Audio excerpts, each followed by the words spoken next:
Mon Dieu, peut-être qu'Olivier a des indices pour nous. Allez-y.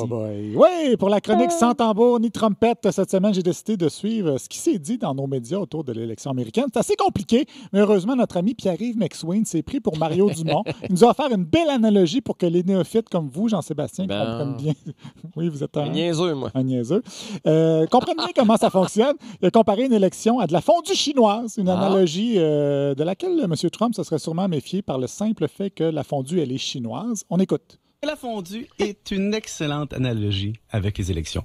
Ça va durer longtemps et tu veux manger chaud, et donc la fondue, c'est excellent. Bon, d'ailleurs, Pierre-Yves est encore en train de manger sa fondue ce matin en attendant le dépouillement des dernières boîtes de scrutin du comté de Maricopa. Il a passé céréales dans le fioul à fondue. Mais c'est pas tout. Écoutez bien, Jean-Sébastien, si vous voulez comprendre la démocratie. C'est très égalitaire, hein?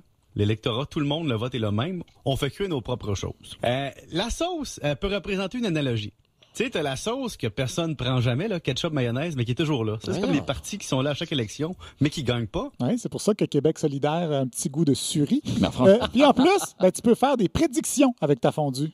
Il y a aussi les prédictions. Tu peux dire, je prévois que mon morceau n'est pas encore cuit, comme tu peux prévoir l'élection de quelqu'un. Ça durait 5 minutes. Il arrête pas jamais. Oui, moi encore, je prévois que si Pierre-Yves n'arrête pas avec son analogie de la fondue, il va se ramasser avec une fourchette à fondue dans le front. Mais effectivement, les sondeurs ont eu bien de la misère à se prédire le morceau dans le cadre de cette élection-là. Comme des tranches de viande à fondue pas assez décongelées, les résultats de la soirée étaient très, très serrés. D'ailleurs, Patrice Roy a regretté d'avoir ri du sondeur qui avait donné la victoire à Trump.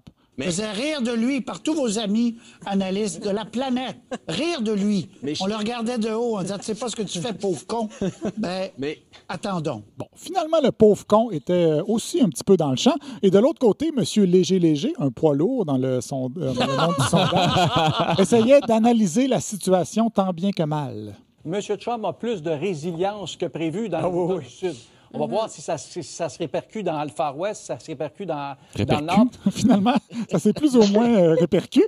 Même que dans le Sud, en Georgie, Biden a pris les devants, entre autres à cause de la communauté afro-américaine, comme l'expliquait Azeb Waldé-Georgis. Évidemment, Atlanta, c'est une majorité d'Afro-Américains. On parle d'environ plus de 30% de la population qui est afro-américaine. Une majorité à 30% de la population, c'est quand même de la comptabilité créative.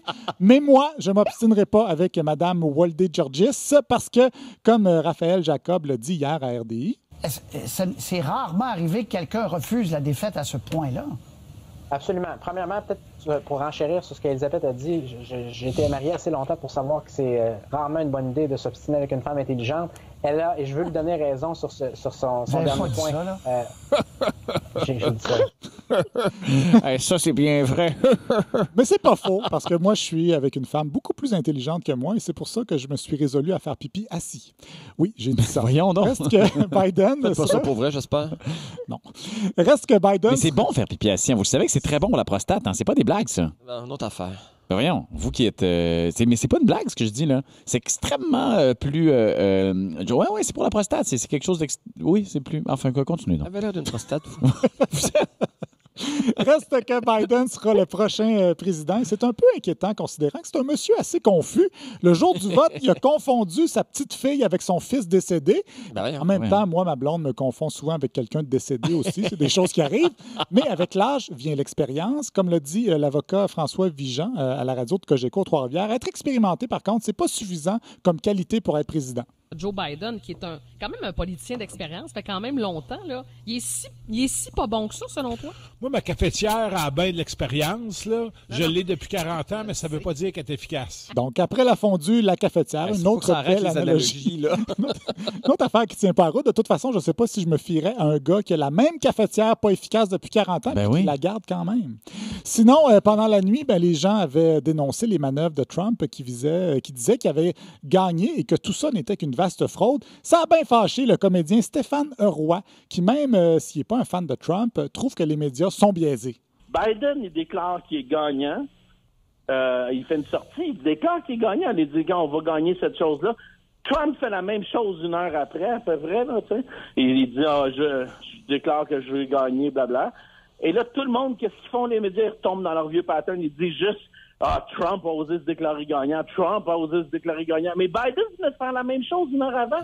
Fait que c'est toujours 2 poids, 2 mesures. 2 poids, 2 mesures. Bon, je vous rappelle quand même que Biden a dit « Je pense qu'on est sur la bonne voie pour gagner l'élection. Ce n'est pas fini tant que tous les votes sont comptés. » Et Trump a dit « Nous avons gagné l'élection. Tout ça est une fraude. » Je laisse décider si c'est la même chose ou si M. Roy a peut-être juste de la misère avec ses temps de verbe. Stéphane Roy nous fait penser à un char de 1982. Ah ouais. Pourquoi ne sait rien au char, en plus? J'espère quand même qu'il ne sera pas fâché contre moi de l'avoir cité, parce que la dernière fois que j'ai parlé de lui, j'avais dit qu'il avait retweeté un tweet de QAnon, et il était en colère, puisque la vérité, c'est qu'il avait retweeté un tweet de QAnon, mais sans faire exprès. Depuis, il a bloqué tous les membres de la soirée sur Twitter. Tout le plaisir est pour moi, les garçons. Sinon, à Radio X, tel que prévu, Dominique Moret et ses amis ont adopté le narratif trumpiste de la fraude électorale. Bon. Que la démocratie parle, mais en même temps, cette histoire-là de vote par le mal, ça sent la fraude à plein nez, cette affaire-là. Bon, ça, c'était le lendemain de l'élection. Son sous-fifre Dumas allait dans le même sens. Puis là, c'est parce qu'il y a des tweets qui commencent à se promener, des gens qui ont fait des captures d'écran des dernières heures, des résultats qui rentraient. 128 000 votes qui se sont ajoutés à 100% pour Biden. Ouais, pas bon, hein? À 100%? Ils ont trouvé une boîte de souliers, là. Ouais. Bon, une fausse nouvelle reprise par Trump. Mais c'est quand même fou, ça, ça avait été rapidement déboulonné, cette nouvelle-là. C'était une erreur qui a aussitôt été corrigée. Mais mon ami Doom a passé la journée à retweeter les tweets de Trump qui étaient identifiés comme faux par Twitter.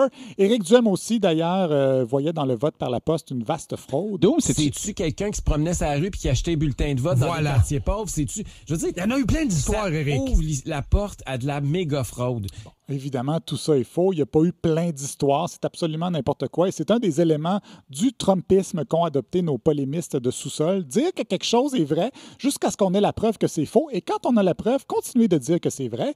Il y a même un collaborateur de Jeff Fillion, Carl Sanson, je ne le connaissais pas lui, qui a évoqué le Deep State ou les Deep State. On s'en est sur une victoire de Trump. Oui. Puis magiquement, pendant la nuit, qu'est-ce que Donald Trump call depuis 1 mois, puis il dit pas ça pour rien. Et les gens peuvent penser complotiste sur les affaires.